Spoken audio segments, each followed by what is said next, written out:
hoy día se han transformado en verdaderos sucursales de organizaciones de crimen organizado. Un avance de la criminalidad que va de la mano con graves denuncias de corrupción. La lista incluye gendarmes reclutados por bandas criminales, subvenciones irregulares y pérdidas millonarias de bienes fiscales. Tenemos que volver a minar las fronteras.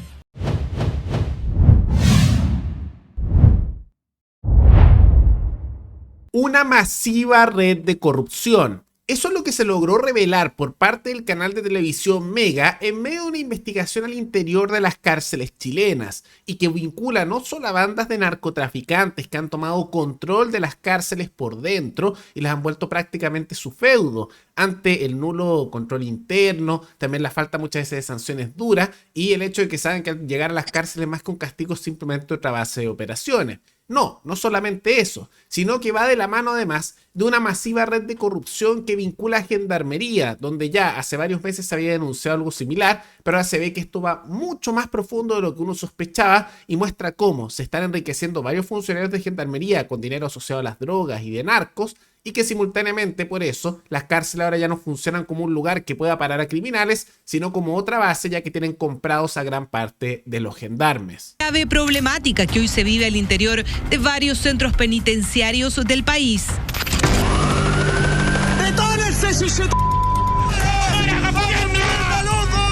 Las cárceles hoy día se han transformado en verdaderos sucursales de organizaciones de crimen organizado. Un avance de la criminalidad que va de la mano con graves denuncias de corrupción. La lista incluye gendarmes reclutados por bandas criminales, subvenciones irregulares y pérdidas millonarias de bienes fiscales. Una vez que nosotros comenzamos a denunciar los hechos de corrupción, mágicamente empiezan a aparecer estas amenazas. ¿Se vive hoy día, por ejemplo, una crisis al interior de los penales de Gendarmería?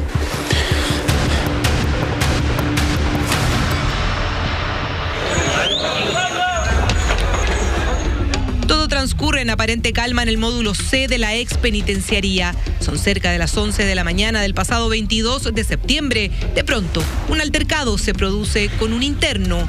Un gendarme intenta controlarlo.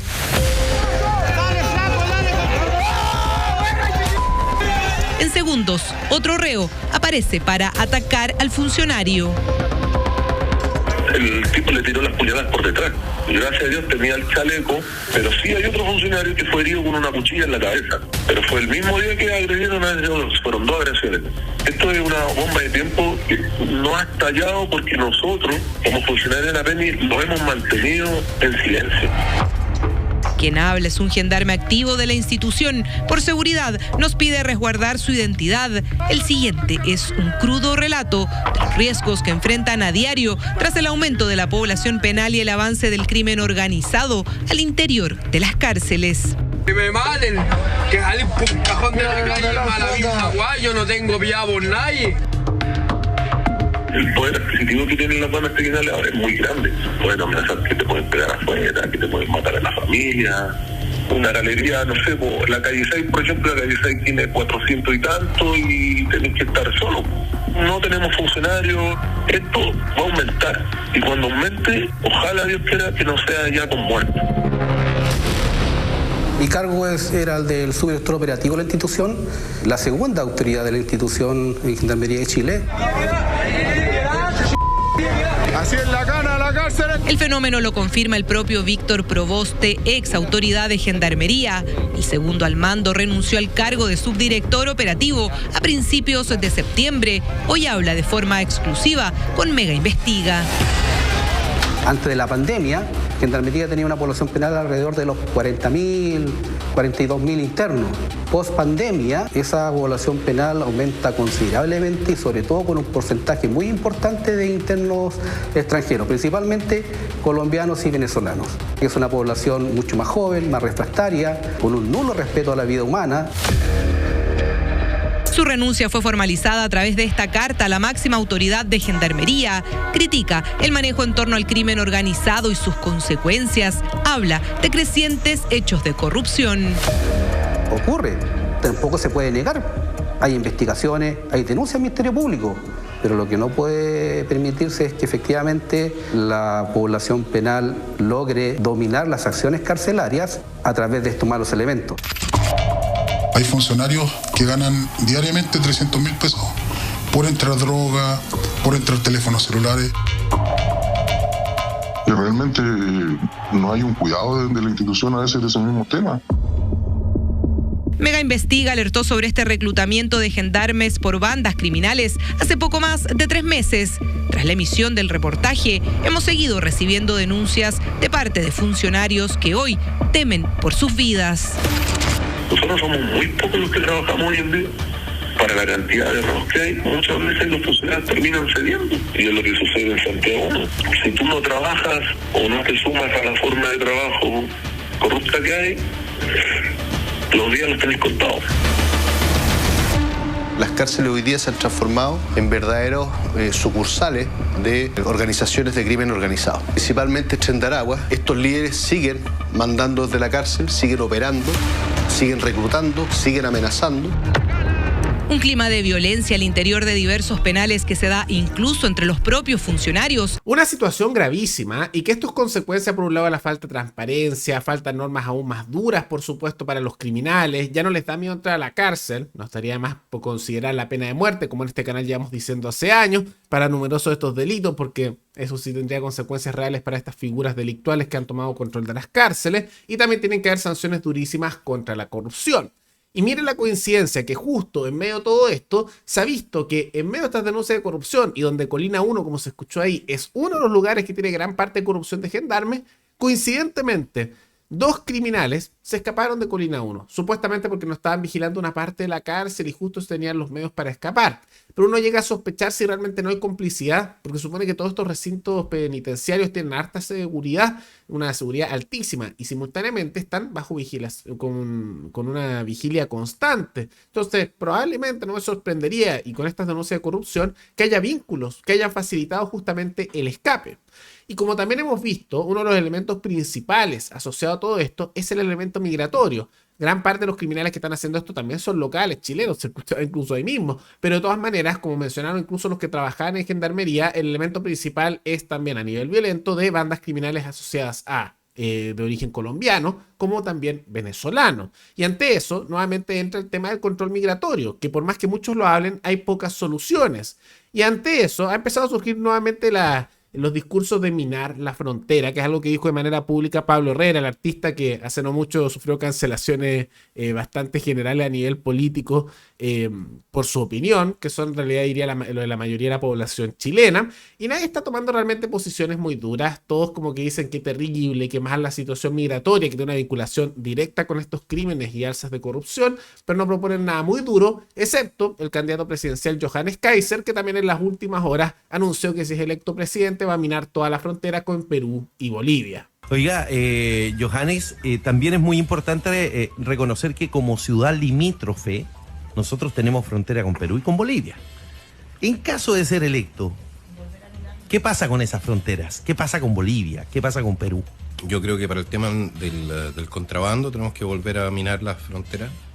Creo que para que es una buena propuesta. En este canal hace años lo estamos proponiendo, ya que eso limitaría bastante el elemento migratorio, ya que no es en sí un problema que haya inmigración en un país, pero esta tiene que estar regularizada, porque al final cuando entran así nomás y van encima en un estado de bienestar como el que tenemos nosotros, no como el de los europeos, pero sí que subsidian, les dan casa, les dan salud, muchas veces les dan dinero a aquellos que ingresan, se hace un incentivo para que lleguen personas, muchas veces entren criminales. Porque por un lado hay cero control, entran personas, después les regalan bienes, les dan como unos subsidios con los impuestos que paga la población chilena, entonces se hace un atractivo que sería distinto que si no hubiera ningún tipo de estado que les diera ningún beneficio y llegaran simplemente por trabajo nada más, ¿no? Entonces también están esos otros elementos. Entonces vamos a ver cómo se desarrolla, pero al menos bueno, aunque no sea pocos figuras, particularmente Kaiser, el que propone oficialmente esto, que haya candidatos que ya estén poniendo en la mesa propuestas mucho más duras en el área migratoria. Pero además de todos estos problemas internos asociados a corrupción y temas migratorios, también han habido escándalos internacionales que no paran de crecer, y particularmente tiene que ver con la pelea de Bukele y de Bachelet que sigue escalando. Ahora, Recordemos que todo esto es consecuencia de que Bachelet hace no mucho criticó a Bukele diciendo que las políticas de seguridad que han disminuido sustancialmente el crimen en El Salvador, no lo han erradicado por completo, pero lo han reducido a uno de los niveles más bajos a nivel americano, siendo que antes El Salvador era uno de los países más peligrosos del mundo, y han sido muy exitosos, lo que evidentemente le ha traído popularidad a Bukele por sus políticas en temas de seguridad. Y bueno, Bachelet lo criticó diciendo que aunque eran políticas populistas, que violan los derechos humanos y que por lo tanto esto no tenía que hacerse, en parte porque decía que esto era peligroso para la dignidad humana, etc. Lo que es curioso porque es como una defensa de los criminales, ¿no?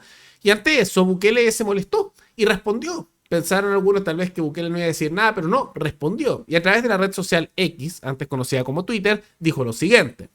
Cuando esta señora, Bachelet, fue presidenta de Chile, llegó a El Salvador en el año 2015, el año en que nos convertimos en el país más peligroso del mundo, y se deshizo en elogios para el gobierno de ese entonces. Ahora critica a El Salvador, cuando somos el país más seguro del hemisferio occidental. Es interesante darse cuenta de que estos organismos de derechos humanos, entre comillas, en realidad solo existen para defender los derechos de los criminales. Y tiene razón. Ahora también esos organismos no solo están para eso, también están para que parasiten políticos de todo el mundo con los impuestos respectivos de cada país. Porque todos esos organismos de derechos humanos, la ONU y tanto otro organismo internacional, nadie los elige, ¿eh?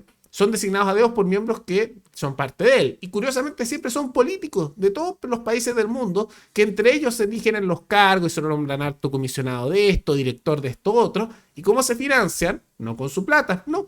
Todos los países del mundo pagan una cuota con los impuestos de todos nosotros, o sea, los trabajadores de distintos países, para mantener esos organismos. Entonces pasan de parasitar con la política local de su país, siendo corruptos, abusando, etc., y pasan a parasitar a los organismos internacionales.